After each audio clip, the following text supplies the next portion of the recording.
Good evening, everyone. Thank you for joining us tonight.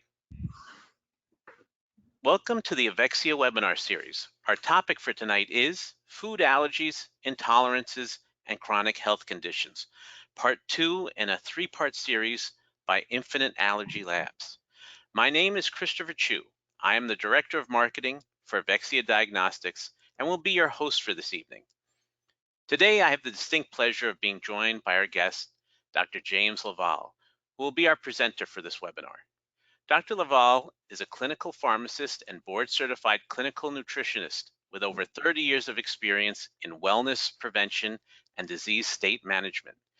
In addition, he has written 19 books, 200 plus articles, and 3 databases. His most recent book, Your Blood Never Lies, was released in 2013. Dr. Laval's book, Cracking the Metabolic Code, released in 2004, was a breakthrough publication in understanding overall metabolic function. Dr. Laval taught for 15 years as an appointed adjunct faculty member at the University of Cincinnati College of Pharmacy and was the founder of Metabolic Code Enterprises, a cloud-based assessment tool. In addition, he was named one of 50 most influential pharmacists by American Druggist magazine and was one of 9 Americans selected by Senator Tom Harkin to participate in the inaugural Dietary Supplement Education Alliance and Dietary Supplement Information Bureau. Joining Dr. Laval tonight will be Dr. Wayne Sedano, our Director of Clinical Support and Education at Evexia Diagnostics. Additionally, Dr. Sedano is the Director of Integrative Medicine Education for the College of Integrative Medicine and lectures and teaches internationally. Before we begin, just a bit of housekeeping. We encourage participation, so if you have a question, you may submit your question in the questions field in the right-hand area of the interface. We will answer the submitted questions towards the end of the presentation. If your questions are not answered this evening, you will surely receive an answer by email within a day or two. Without further delay, I will now turn the webinar over to Dr. Laval. Well, thanks, Christopher. And, as always, I get excited about talking about the relationship to food allergies, intolerances, and sensitivities, and its impact on everyday health conditions that people are experiencing, and many times may not even correlate it to how food could be progressing their condition or situation. I know in the first discussion, we talked a lot about this condition of metabolic inflammation or metaflammation and how metaflammation leads to inflammatory aging. Obviously, we look at a lot of different conditions, autoimmune conditions, for example, where we know that diets and HLA gene SNPs and the hygiene hypothesis may come into play, gender, environmental burden, obviously with age, and there's a whole host of things. I mean, I would say one of the ones that was not on this particular diagram was stress. I mean, stress plays such an important role in what happens in the gut and what happens in the immune system. And so what we're going to do tonight in our brief time together is just really start to review a little bit how food allergies and sensitivities play a key critical role in so many different conditions and situations, and why it should be central to your process. And once again, our goal shouldn't be to eliminate foods from people forever as much as it is to get them to be able to tolerate the widest variety of foods again after we repair their gut and teach them how to eat the widest variety. So once again, food allergies and sensitivities, obviously they're linked to a lot of chronic health conditions. We're going to show you that. And it associated with gut imbalances that lead to metabolic inflammation. And food allergies and sensitivities end up, feeding into a lot of different situations. When you measure IgE, IgG, IgG4, and the C3 complement. And of course, when we think about any chronic health condition, whether you're thinking of cardiometabolic conditions or irritable bowel or autoimmunity, we have to think of how do we decrease immunoreactivity. And yes, some of that comes from the gut, some of that also comes from the brain, and also that comes from tissues. So, looking at how do we begin to create diets that can reduce inflammatory signaling? And yes, I know there's GAPS diets and FODMAP diets and elimination diets, but one of the easiest things you can do is test for foods to see what people are really immunoreactive to, in addition to potentially layering that into your baseline diet that you typically suggest to a patient. It's what we do at our facilities.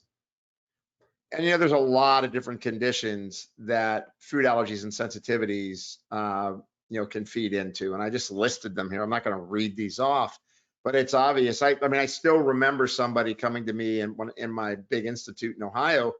We're processing 300-400 people a week. They're doing personalized, precision care for people. And I remember this one woman that I couldn't get to sleep. And I mean, I tried everything. I'm like, we're going to use inositol. Oh, we're going to look at metals. Oh, we're going to look at their cortisol. Oh, we're going to, we're doing a candida diet. I mean, I threw everything at this individual. Try Relora, melatonin, 5-HTP, you name it. Nothing was working. Decided to do a food allergy panel on her, and she was sensitive to pork. I asked her a real simple question. What do you eat? And said, every night before I go to bed, I eat a ham sandwich. She stopped the ham sandwich, quit the pork, and guess what? The sleep went away. And I remember from 20 years ago when that happened, food has a tremendous impact, even when you don't think it's going to. Always think about food having that ability to alter immunologic drive, neurologic drive, immune signaling, cytokine signaling. And so it's, it really stuck in my mind from that point forward. So when you look at this immunobiologic basis of atherosclerosis and vascular inflammation, IgG antibodies produced dietary habits were directly linked to cardiovascular disease. This was and then another study here, a 12-year observational study, patients with lupus, patients with active disease had 27% higher IgG antibodies in a 2019 study in 63 patients with CVD. Those with CVD have more frequent intolerances to bananas, dairy, and eggs. I thought the banana thing was crazy on this 2019 study. Dairy and eggs make a lot of sense to me. I mean, I've been seeing a ton of egg intolerances nowadays. Probably, in fact, we now have specific egg-free diet recommendations that we give people, whole 12-week diet plans that are egg-free for them because we see it so often. And I think dairy is obvious, right? One of the big lectin foods. And of course, eggs is one of the big allergens. I just think we're waiting for that skin wheel to pop up for an egg allergy. And nope, it could be more like you're creating M1 macrophages that are triggering a lot of inflammatory signaling. The 2007 study in cardiovascular disease with 30 obese children versus 30 normal weight. And the question in the study was, do IgG antibodies increase the risk of vascular inflammation or atherogenesis? So obese juveniles compared to normal weight reported a significant increase in their intimal medial thickness, elevated CRP, and their anti-food IgG antibody concentrations. So their IgG antibodies were significantly higher. And what they concluded in this study was that IgG food antibodies positively associated with intimal medial thickness of the carotid arteries in obese juveniles and associated with increased risk of atherosclerosis. This kind of makes sense, right? We know that when monocytes lead to macrophages and macrophages lead to endothelial dysfunction and disruption of the glycocalyx. And so when, people are reacting to food, they're triggering inflammatory compounds. So this makes a lot of sense that it would happen, because one of the biggest things I look for right away in individuals is I just look at a monocyte eosinophil and basophil percent. I look at a CBC with a differential. And if I see those monocytes and eosinophils and basophils are elevated or even kind of trending high in 2 or 3 of those categories, they're reacting to something. And and so this makes a lot of sense. In type 2 diabetes, there was a direct prevalence of IgG-mediated food intolerances. This was in the Annals of Saudi Medicine in 2016. And also it correlated increased cortisol and increased insulin resistance at the same time. The issue with this, of course, is that, of course, as cortisol goes up, you're going to see more gut permeability problems and more food sensitivity problems, because as cortisol goes up, interleukin-6 goes up, as IL-6 goes up, claudin-2 goes up. That breaks the tight junctions and the epithelial cells, which then creates a leakier gut, and now you present to antigen-presenting cells. And so this 2019 study with an N of 158, insulin resistance related to dietary sugar intolerance. This was actually an ALCAT test, but what they basically showed is that there's a positive correlation between food intolerances and insulin resistance. I mean, look, I think all of us, if you're here, you realize, gluten's a big problem. I think it's interesting that I think a lot of people don't realize how big the problem is for them. And if you don't get them to get off of gluten for a good 4 to 6 weeks before you challenge them, and you may test them, right? If you test them and you have an IgG4 and a C3BD for gluten, you got a problem. But the reality is that, gluten, as well as any other food that triggers an inflammatory response, is going to change the way the insulin receptor is functioning. And if their HLA gene SNPs are present, you increase the risk of them becoming a type 1 diabetic because of, inciting those HLA gene SNPs and triggering autoimmunity. So, obviously gluten being a big deal, and then, there's a lot of argument over, well, is it the gluten or is it the hybridization of the grains? Look, there's people that are just flat out sensitive to gluten, and then there's people that are, having trouble with the hybridized grains. 2008 study here on genetically linked celiac disease with type 1 diabetes. I think this is interesting because if you have type 1 diabetes, you're supposed to be screened for celiac and autoimmune thyroid at least every year. And yet we're not putting those pieces together that, oh, my gut could be triggering all 3 of these things, because in many cases, type 1 diabetics do end up with autoimmune thyroid, and in some cases do end up with a found celiac or at least gluten intolerance or sensitivity. So if you look here in type 2 diabetes, gluten-free diets reduced obesity and played a role in reducing leptin and insulin resistance and increasing beta cell volume. 2018 study, right? So this is pretty important. Makes sense. And now that was just in type 2 diabetes, not just in, in the autoimmune type 1 diabetes. And so when you start to think about the effect on type 2 diabetes, the fact of when we decrease gluten, we increase adiponectin. So why is adiponectin important? It helps with the signaling of the insulin receptor.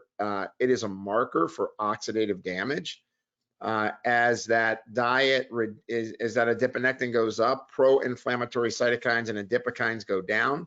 So as adiponectin goes up, another inflammatory compound called resistin goes down. Of course, resistin being the culprit in left ventricle enlargement. As you reduce gluten, we have better gut integrity, less permeability. A decrease in dysbiotic flora, a decrease in triglycerides, the adipose tissues going down. We're increasing beta cell volume, decreasing beta cell stress. Probably one of the most important aspects of this is glucose tolerance is improved and insulin sensitivity increases. Why that's so important, of course, is in people with diabetes, they start to layer a bunch of fat into their muscle. Same thing with obesity, but in diabetes, they're quite good at it. And I think a lot of times when we're talking to people with diabetes, we don't stress these types of evidence enough, and necessarily saying, oh, they should just all be grain-free. You need resistant starch. You got to get it somewhere, and depending how active they are, people weren't having trouble with diabetes 60 years ago, and people were eating plenty of wheat and plenty of gluten. So there's a lot of other factors that go into it. However, gluten sensitivity has become a big problem. This is a 2016 study. Now, this is once again in Saudi Arabia, which I think is interesting because when you look at the food allergy frequency, like amaranth, now cow's milk, gliadin, barley, corn, pea, beans, wheat, brewer's yeast, of course. This was a 2016 Annals of a Saudi medicine, but frequently occurring antibodies in patients there. So when you look here, prevalence of obesity more than doubled since the 60s. This is what I'm, saying is that, we were eating Wonder Bread in 1963, back when I was, going into kindergarten, right? And seeing there weren't that many obese people. Now we've got almost 45% of our population is obese, 50% of our population is insulin resistant or diabetic. You got upwards of like 79% of adults are now considered overweight. I think this depends on which one of these you. This is an older study. The newer study would say that it's about 79%. When you look here, what they are talking about in this particular trial was obesity and prevalence of allergic diseases in school children in pediatrics and allergy and immunology back in 2008. And this was even being recognized back then that food intolerances or allergies could be playing a role in disrupting metabolism. And now what was known as metaflammation. And now, I mean, same thing. If you read back in 2010 that, oh, IgG4, don't worry about it. Well, not the case today. There's a lot more going on. 2019 randomized control here. This was an intervention of an IgG-based antibody elimination diet up to 10 foods. In the intervention group, they had reduced BMI and waist circumference and improvement of sleep versus the weightless group, meaning the group that didn't do anything. Whoops, hold on. IgG antibody concentrations decreased 83% of the targeted foods in the intervention group and 60% of the foods in the waitlisted group. So the point being here is that in this 3-month study in 2019, just using IgG, and remember, with the infinite allergy test, you're getting IgG, IgE, IgG4, which is the epitope that helps to reduce the burden of IgE, and C3BD, which, if it's activated, makes your IgG response 10,000-fold greater. I talked about that in our first talk here at Evexia. Turkish study here, when you looked at men and women placed on allergy elimination diets, lost weight without loss of muscle. This was the at Baskin University, Nutrition and Dietetics. So this is a relatively new paper that was brought out, but it showed that just getting rid of food, doing the high food allergens created a significant loss of fat without loss of muscle. It makes sense to me because you're reducing inflammatory signaling. When you reduce inflammatory signaling, insulin receptors start to function better. So, interleukin 6 is one of the big cytokines that has a predisposition to making insulin receptors basically less active. And of course, we're now finding out that there's these gene SNPs for cytokines that could be playing a role on this as well. This is 82 subjects that were randomized on an elimination diet based on an IgG test or calorie restricted for weight loss. Both diets were 58% carb, 29% fat, 13% protein. Personally, for me, a little bit high carb there. The elimination group, though, lost 8.6 kilos in 6 months, 5 kilograms of body fat. Look, that's 12 pounds, right? Significant reduction in triglycerides, slight reduction in blood glucose, cholesterol, and LDL. And guess what? If they modified those carbs a little bit, they might get that blood glucose down and the cholesterol down.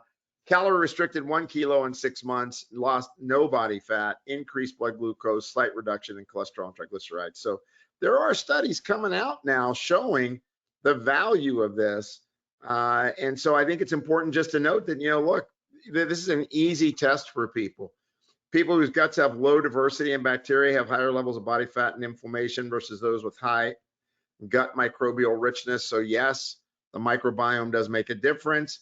A healthy microbiome means less reactivity. A healthy microbiome means most likely less permeability because you'll be able to repair those tight junctions, because when you have a healthy microbiome, you're making plenty of butyrate that helps obviously with keeping the integrity of the epithelial cells.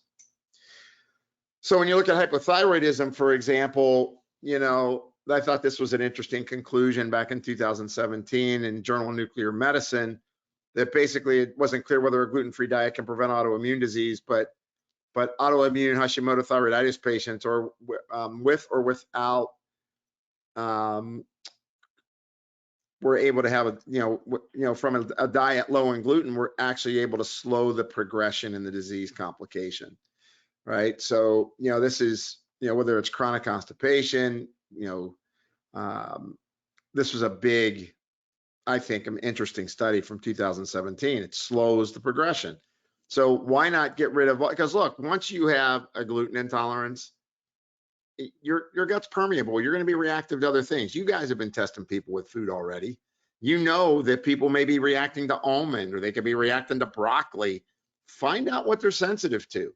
And then, don't just, it's obvious at this point that gluten makes a difference. And in fact, as we said, with Hashimoto's autoimmune thyroiditis, you're supposed to screen for celiac and type 1 diabetes as well. So, it only makes sense that gluten sensitivity would play a role in it. And then we get to irritable bowel. 85% of irritable bowel patients report symptoms triggered by specific food groups. Gluten and wheat-related proteins most prevalent, without a doubt. But I mean, let's face it, dairy intolerance, some people legumes, right? But the issue becomes, we keep restricting people more and more with their foods to the point they have to get to an elemental diet. And you guys have used elemental diets. Sometimes they work, sometimes they don't. And I think a little bit of it has to do with we don't do enough to repair the gut and to get the gut, the gut integrity intact. Not enough resistant starch, not enough fiber when we're working with individuals with gut permeability problems. And I think that ends up creating a chronic cycle of food intolerances. But you got to get people off the foods they're reacting to. 2004 study on people with irritable bowel, 3-month elimination diet. Once again, IgG positive food versus a sham elimination diet. The true diet resulted in a 10% greater reduction in the symptom score. That didn't impress me all that much in this particular study. I think you needed to look at IgG4. Of course, back then they didn't have that. So relaxing the diet led to 24% greater deterioration in symptoms. You guys see this all the time, right? People get lax on their diet when they have irritable bowel or they have colitis, and they come back and they got symptoms. Their gut gets hot, they get into a colitis situation. And then there's pain. You've got a 2019 survey with 50 million adults, 20% report pain most days or nights. That's 1 in 5 people have chronic pain. It greatly reduces their quality of life. So some of the conditions, of course, fibromyalgia is with chronic pain.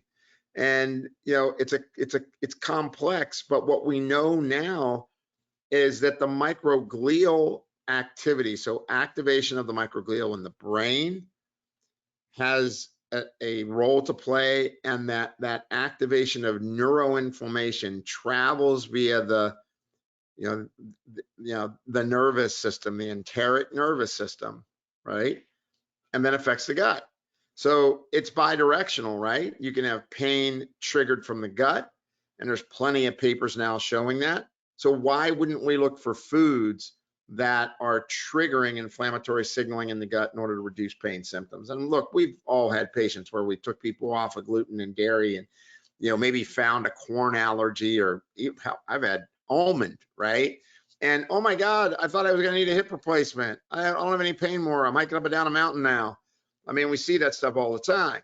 So with the microglia, it's important to understand that the gut microbiome, the microglia, and pain are intimately involved, and there are lots of papers that support this. And so once the gut microbiome is disrupted and we start to have a increase in gut permeability, and remember, when the microglia is activated and you have a neuroinflammatory response, by default, you're going to be triggering gut permeability. Look, it could be a TBI that triggers this, right? A concussion, a head injury will create a change in gut permeability within 10 minutes of the event. And so anybody with pain, you really need to think about working with their gut-brain connection. And one of the best ways to do that is to start to look at, well, what foods are they intolerant to? So, when you look at the opioid gut interaction, so, when you look at people using opioids on a regular basis. I mean, I have a lady I just talked to the other day. She's getting opium. It alters intestinal mobility. It impairs gut epithelial integrity. It leads to bile dysregulation, gut and microbial issues. And then, of course, if you layer on top of it, a Sears case, right, where someone has a chronic inflammatory response syndrome due to a biotoxin, they already have bile dysregulation, right? All these inflammatory compounds get stuck in the bile, makes it worse when they're on opioids. Many times they're on opioids because they have, pain that can't be established for any known source. And then it causes imbalances in immunity, and then, of course, depletes, various things like melatonin and DHEA. So when people are in chronic pain, they go after, opioids are the most popular drug of choice, and it's creating more dysbiosis. This is way back in 2009. Epithelial tight junctions in intestinal inflammation in the Annals of New York Academy of Sciences, and discussing opioid gut interactions. But yet we're not doing anything with it. And then, of course, there's mental health issues. So when we look at, and remember, my purpose with tonight is to go over so many chronic conditions that you should be thinking about.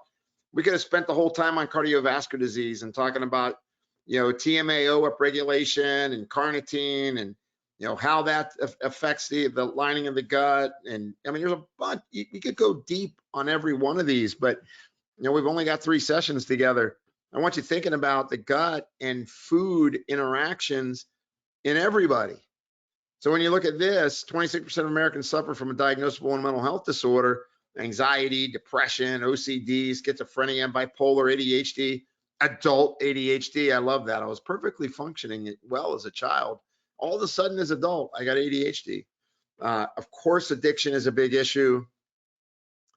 And gut and food sensitivities linked to mental health situation is becoming clearer and clearer because of gut microbiome disruption, gut inflammation signaling, gut-brain signaling issues, and gut integrity issues. And of course, there's all of the, the role of dietary inflammation and severe mental illness. This is 2019. Food intolerances and mucosal inflammation in pediatrics, and then also novel immune response in gluten individuals with schizophrenia. This is in schizophrenia research in 2011.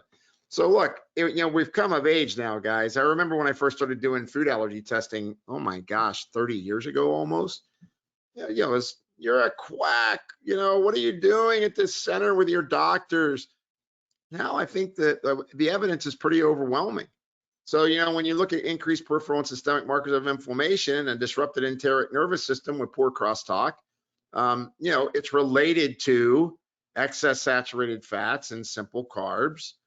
And of course, more fiber and veggies are going to reduce that. And mental health patients see an increased amount of their IgG food allergies. There's no doubt about it. Depending on whether you're an ApoE34 or 44, you're going to trigger innate more inflammation signaling. But just the fact that in general, if you're eating a high fat diet all the time, you trigger more circulating endotoxin. And of course, simple carbs have their issue with fermentation, right? Along with any sensitivity that might go with it. So when you look at gut inflammation and depression, you look at here, there's the GI tract. We get these undigested food components over here at the left, you see? And then these undigested food components get into the bloodstream. We create epitopes, you see here, the complement immune system. We start to create these pro-inflammatory cytokines that then get, because of the damage of the tight junctions, we get this blood-brain barrier issue where the inflammatory cytokines and the circulating endotoxin can get to the brain and then trigger microglial activation, which then, of course, alters neurotransmitter metabolism, neurogenesis. You get excited, you get more glutamate excitotoxicity, more kynurenine buildup, right? It's that 2,3-IDO pathway that gets upregulated. So the point being is that, look, when the blood-brain barrier is getting leaky, typically your gut membrane is getting leaky. And there's one more thing here that we don't have. We can just put the endothelium and like a calyx in here. That endothelium is getting leaky at the same time. So when you look at the top, infections, poor diet, stress, xenobiotics, environmental burden, not enough physical activity, or too much physical activity does this too. inflammatory chemistry, genetic predispositions. As zonulin goes up, the blood the blood GI tract barrier gets broken down, and we start to see more inflammatory signaling here, upregulation. If you wanted to look for a marker here, you could look at beta-2 microglobulin, for example. That'd be a good marker for blood-brain barrier leakiness as well. So important to note there. So, 2019 study here with adolescents experiencing their first episode of depressive disorder versus 184 healthy adolescents. Depressed patients have significantly higher histamine and a higher antigen-specific IgG positive response to foods. 80% of the depressed patients exhibited prolonged food intolerances with elevated levels of serum histamine, which leads to hyperpermeability of the blood-brain barrier. Look at this stuff being published, but we're not doing anything about it.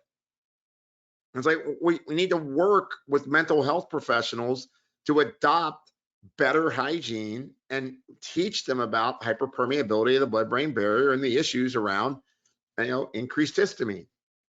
And, when histamine is up, glutamate's up. Histamine and glutamate go up, GABA expression, dopamine expression gets exhausted, serotonin expression, right? So this is a big problem. And 2018, this is on 15,800 patients. I know, not enough people. 54,000 controls looked at food intake with diagnosis of depression. Those with mental illness consumed more carbs, sugars, fats versus controls, and had increased physical health issues like obesity, type 2 diabetes, insulin resistance, cardiometabolic disorders, and MED-S.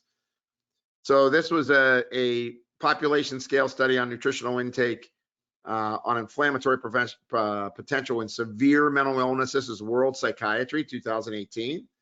So yeah, guys, as a clinical pharmacist, I can tell you right now, there is a tremendous amount of anti-anxiety and antidepressive drugs and anti-psychosis drugs that are on the market.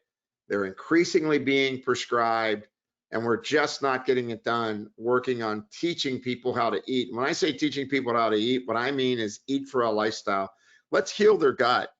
Let's tell them what foods they're intolerant to, heal their gut, and teach them to eat the foods that agrees with them. How many carbs can you tolerate? What kind of fats? What kind of proteins? What works for you? It's not going to be the same diet for everyone. And of course, gut dysbiosis is evidence in substance abuse disorders because there's changes in short-chain fatty acids that increase histamine metabolism. So, you got to get that resistant starch in there. And we start to get histamine intolerance, and that histamine intolerance, once again, increases blood-brain permeability and decreases dopamine activity. Decreased dopamine means increased cravings, and it's not just cravings for food. You hit all your hedonic urges in those situations, especially if you're a DO2 allele 1 gene SNP, meaning you've got the abuse, the alcohol gene. So all of a sudden, I've got this histamine intolerance. My blood-brain permeability starts to occur. I start to lose my dopamine, and now you're telling people to stay on a diet. They're telling you they can't stop having their fingers in the tortilla chip bag or in the cookie jar, right? Because their brain is driving them that way. So you have to address the gut, get those short-chain fatty acids functioning again in order to make this work. And this is back in 2013. And, with autoimmunity, this is an obvious piece, right? We all know by now. I mean, gosh, I remember talking about Sjogren's syndrome and lupus and gut permeability back in the 1990s. It was really early on. So we know that food is playing a big role in triggering people. Now, is it always innately food? No, sometimes it's because a person's gut's been broken down from the use of NSAIDs, the use of H2 blockers and proton pump inhibitors, as well as antibiotics, anti-allergy meds from an early age. So their gut's broken down to begin with, and then they're eating foods. So now all of a sudden peanuts become evil, right? So it's important to understand that. And they're all driving and leading predisposed people towards pro-inflammatory autoimmune disorders. So, when you think of it, it's increased dramatically due to environmental exposures as well. So whether you look at heavy metals or POPs or BPA or phthalates or glyphosates or, mold or viruses, bacteria, fungi, stress, excessive drug use. I mean, so much more vaccines than maybe what was done 50 years ago. We have an increase in gut dysbiosis and hence a decrease in mucosal immunity. And that inflammatory diet of refined carbs, animal products that may have lots of antibiotics in them or whatever, as well as pesticides, different chemicals, nutrient deficiencies that run rampant, either because of the drug-induced nutrient deficiency that they have, or the fact that they've chronically had a poor intestinal permeability, and therefore they don't absorb nutrients well, which lead to a T cell and B cell imbalance. So, there is this genetic predisposition. I would say there's the drug-induced microbiome dysfunction that occurs. Obviously, this all leads to potential autoimmunity. And, lipopolysaccharide being a big issue, periodontal disease being a massive issue with inducing gut and cardiovascular problems. And that's because of that lipopolysaccharide that's in the plaque burden in your mouth. So what's the key? You got to remove the burdens, get the triggering foods out, manage their stress at the same time.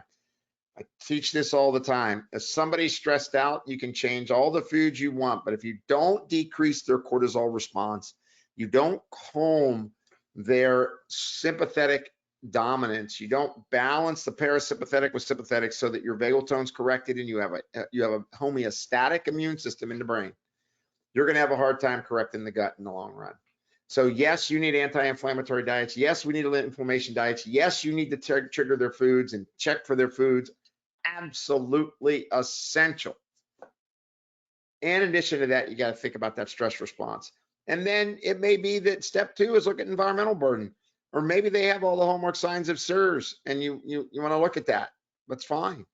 But if you get rid of foods that are triggering their allergic response, you are dipping into that bucket of the global inflammatory burden that they have.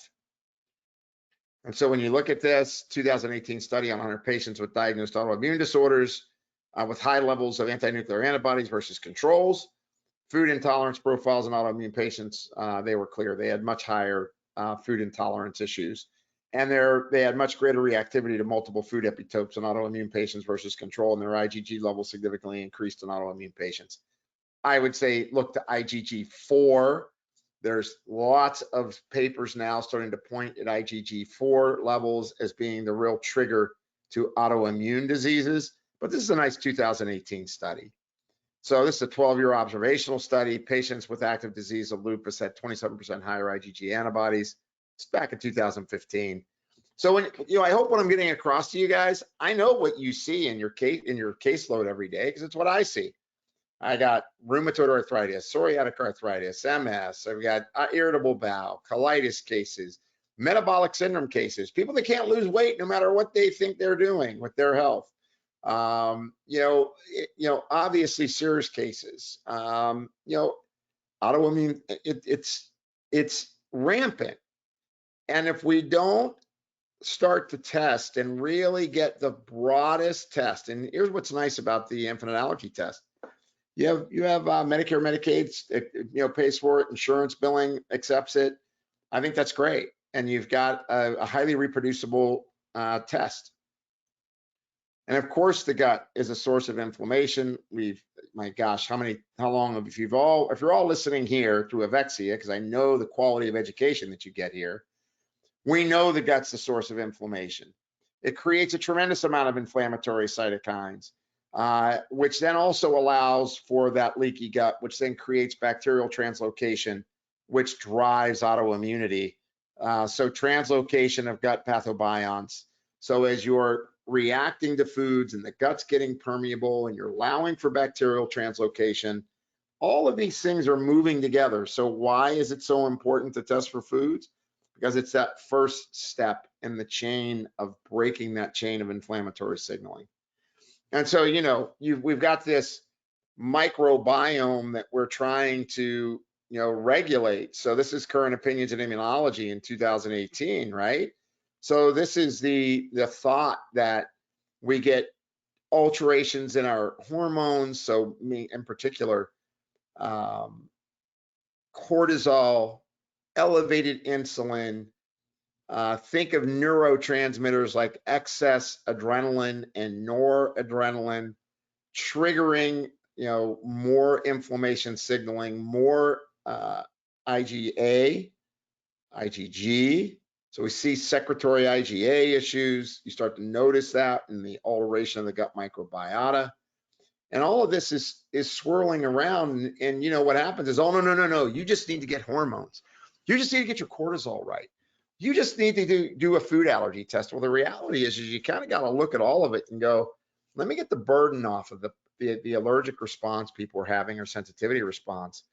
And maybe let me try to get their stress under control. And maybe these things will start to align a little bit and, do some things that help with, down regulation of inflammatory signaling. If you're into peptides, lorazepam and KPV, for example, KPV down regulates TNF alpha. Lorazepam, which is in phase 3A trials right now for lowering zonulin, tightening tight junctions, and really helping people with gluten issues to tolerate, incidental gluten. There's a lot of things that you can throw at this. That's the next talk that we're going to do is, what can you throw at this to help improve it? And then, of course, here you see, recent studies show 75% of people with new onset of rheumatoid arthritis have microbiome problems. And we've been seeing this. And I think for the last, 35 years, we've been using elimination diets on people with RA to try to help reduce their symptoms. But, now we're proving it. We're showing it in studies. The top listed food antibodies for autoimmune diseases, take a look: milk, casein, eggs, cow milk, wheat, goat. And I'd start looking at the nuts and legumes because we're starting to all drink plant-based and eat plant-based foods. So we're eating micronized pea protein. Well, peas were meant to be eaten and mashed, and they're a very high lectin food. So when you dry them and put them in a 2-micron powder, now you're coating that intestinal lining that's already permeable with a very high lectin food. So now what are you seeing? More and more people with pea protein allergies. So I think this number here is going to change dramatically over the next couple of years because everybody's eating Impossible burgers and pea protein burgers and pea protein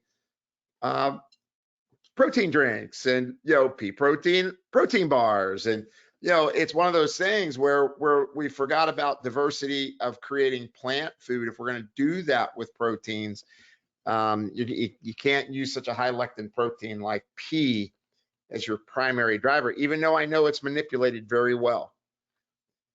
The dairy product side, we see here that this is intolerance in patients with autoimmunity versus normal. So take a look at the intolerance and the autoimmune or the bright red, and of course the controls are in the orange. So it's very clear that they react. Zonulin, real important because the higher the zonulin, the more the leakiness of the gut. The more the leakiness of the gut, the more we present to antigen presenting cells, and those antigen presenting cells then start to damage a lot of tissues. Where is zonulin a big problem? Of course, in Crohn's and type 1 diabetes, MS, asthma, gliomas, inflammatory bowel disease. What's the top reason? Pathogenic organisms and gliadin in the diet. And I would say stress is the other one that is not listed enough, or I should say is not looked for enough in the literature, because as stress goes up and cortisol goes up and you upregulate IL-6, once again, you upregulate Claudin-2. Claudin-2 increases zonulin and breaks down your tight junctions.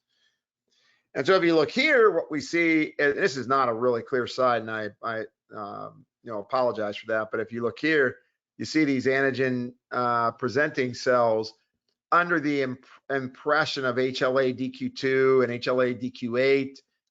So this is that HLA sequencing, making you more prone to triggering T killer cells, mature B cells, and creating more epitopes where you are creating destructive, cells for the enterocyte. So the enterocyte starts to get damaged, the lamina propria gets damaged, and then you get this, the enterocyte being damaged. So the enterocytes shrink, and you get more gaps between them, and now it's a self-perpetuating story. And that's why you see people who have They first had 1 or 2 food allergies, and they got 5 or 10 food allergies, and they have 20 or 30 food allergies, and it's the severity of the intensity of the allergy, because as we progressively break down these enterocytes, we lose the brush border, we start to create more and more antigen load. And of course, I already talked about this, cortisol suppressing T killer cell activity and chronic stress leading to imbalances in Th1 and Th2. It impairs methylation of T cells, which of course is involved in antibody production. This is old stuff, but even more importantly, cortisol is important, just so you know, because of that direct effect via cytokine signaling on the tight junctions. So in this kind of process, blood glucose and insulin, TNF-alpha and adipose tissue elevated in insulin-resistant individuals, yes. Adipose tissue throws out a bunch of pro-inflammatory adipokines that end up causing more gut sensitivity, hence you need to test for food. Diet-associated changes in the intestinal microbiome is a crucial factor in regulating inflammasome and capsase-mediated maturation of IL-1 beta. Hey, on inflammasomes, pretty straightforward, right? You got the NLRP3 inflammasome. Well, what's the big thing that reduces that? Well, the process of autophagy. So, you know, that whole thing of time-restricted eating, I mean, I just teach people 12-12 or 14-10, maybe a couple of days 18-6. You don't need to starve people all the time. Many of you may be noticing that you're seeing people with higher triglycerides and, you know, their blood sugars are higher in the morning, and, you know, maybe you're not. I'm certainly seeing it when people over-fast. But in other words, really the right, you know, making the right food changes to reduce inflammatory signaling are important. And then obesity and metabolic syndrome, once again, intimately linked. High BMI linked greater risk of MS. So the higher the BMI and obesity before adulthood, it links a greater risk of an autoimmune disorder. Makes sense, because you typically with a high BMI and an obesity, you've got a gut permeability problem, and you're creating a lot of inflammatory cytokines. So once again, you know, the purpose of all of this is to simply say, you know, we obviously, I mean, I remember from 2000, it was fairly clear. It's like, well, what kind of diet do you eat? What kind of drugs have you been on? What kind of environmental burden have you been exposed to? Metals, pesticides, molds and fungi, you know, plastics, right? All that category. Do you exercise or not exercise? Where is your genetic predisposition at for your nervous system? How stressed out are you now? How stressed out have you been through your life? And did you have any diseases up to this time? All of those things kind of mold all of this together and push people forward into their either autoimmunity or cardiometabolic lane. So it's just important to keep that in mind. So, you know, we already kind of been through this whole celiac and, you know, increasing the risk of autoimmune thyroiditis. Look, the reality is on Hashimoto's, if you start to look up some of the latest literature, it's all about the fact that you're increasing lipopolysaccharide. Because if healthy bacteria is dying off, you release more circulating endotoxin, and lipopolysaccharide actually attaches to thyroid tissue and triggers autoimmune thyroid. So it's one of the mechanisms that we're now figuring out. So, you know, so yes, gluten is important, but so are getting the beneficial flora together. So is, you know, getting people to not eat all the foods that they're allergic or intolerant to. So, you know, and I think we can get past this. So the big thing that I wanted, once again, I think we got just in time, so we'll have time for questions, and then of course a few slides from Christopher.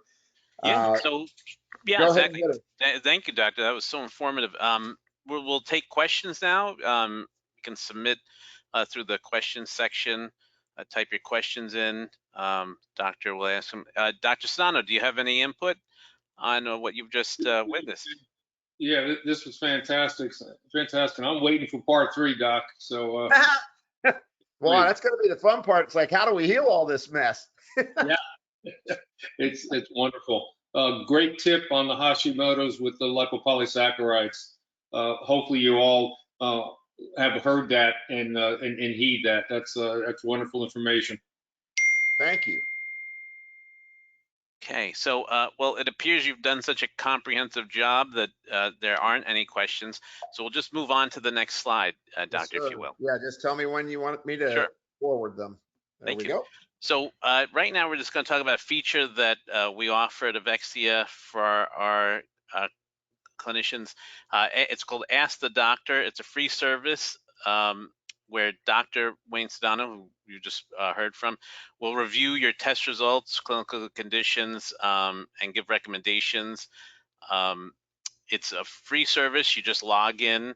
There, it's on the left-hand side. There's an Ask the Doctor quick link.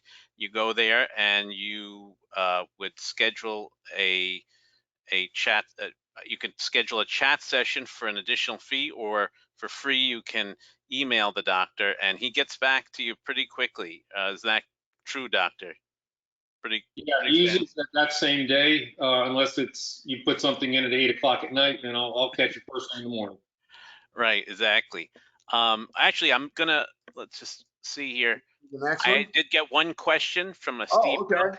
So Go just go back a little, and now you don't have to go back, but we'll just answer the question. Could you address PTSD and gut permeability? Well, that's really interesting. But when you think about PTSD, what happens is people lose their vagal tone, right? And they're in chronic fight or flight.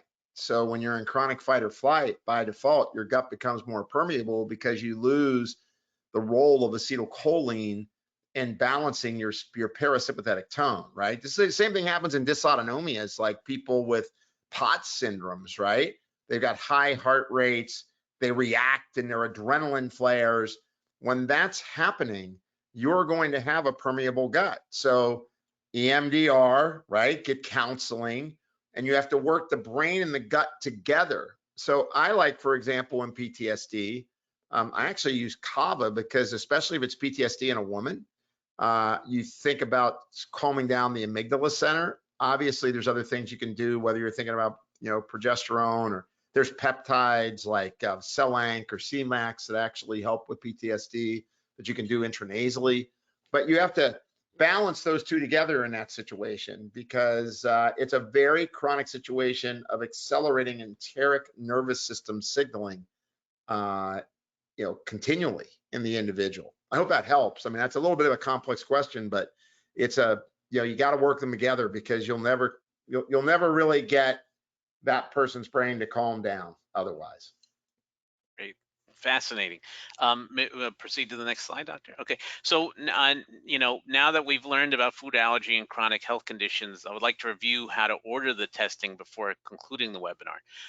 First, you'll need to log into your Evexia account and go to the Evexia link ordering banner, which is located in the left-hand column of the dashboard. Then you'll need to select or create a patient to assign the test to. Then click on the Specialty Labs button. You'll find the Infinite Allergy Labs tab.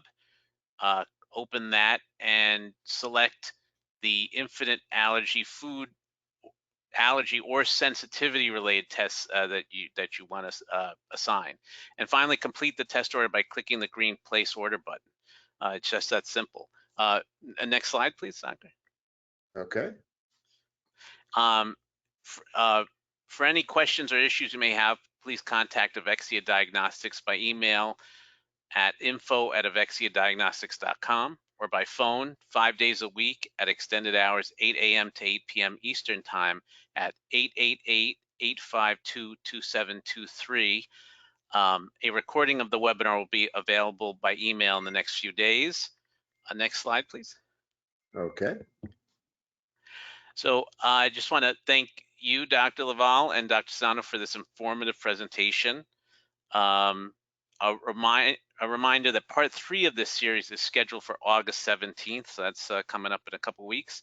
Yep. Thank you again for joining us.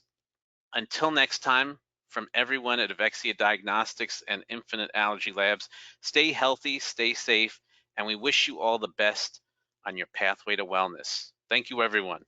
Thanks, everybody. Good night, everyone. Thank you.